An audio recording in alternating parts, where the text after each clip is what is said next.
4 месеци ни вртат грб, се умилкуваат на газдите, си бараат владини синдикати, за да не ни ја зголемат платата. Затоа што со 160.000 денари лесно се кажува дека со 24 се живее.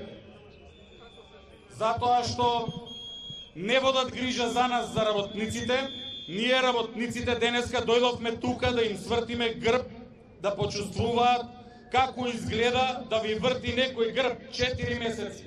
4 месеци да се бори против работниците, да не зголемува плати, 4 месеци да се бори против синдикатите, зашто бараат плати, 4 месеци да се бори против сите нас, против сите вас, за да не ни се зголемат платите, за тие да уживаат, а ние да преживуваме. Денеска дојдовме да им кажеме на овие позади, на сите работодавачи и на сите други што заборавија дека без работници нема економија, без работници нема развој, без работници нема иднина.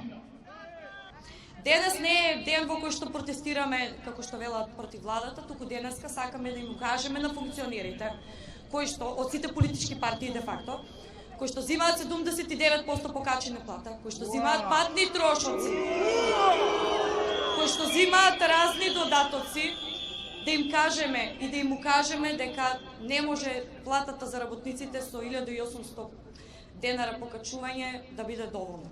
Не можат луѓе кои што имаат по 2000 цирка евра плата да им кажуваат на луѓето со 400 евра дека е доволно.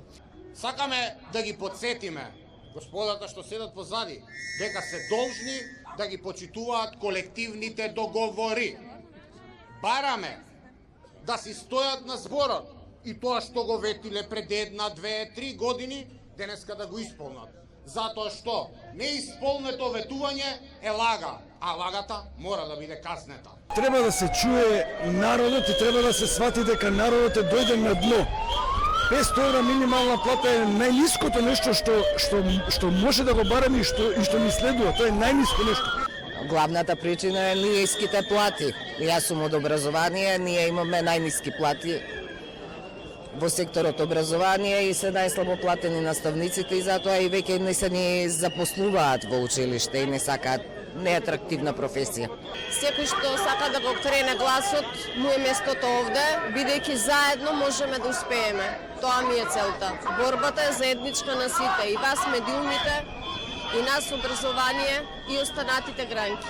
Работниците располагаат со сила, ама не се свесни за таа сила што располагаат и обично абдицираат од таа сила. И затоа, бидејќи абдицираат, ја немаат силата да одлучуваат и морат да молат.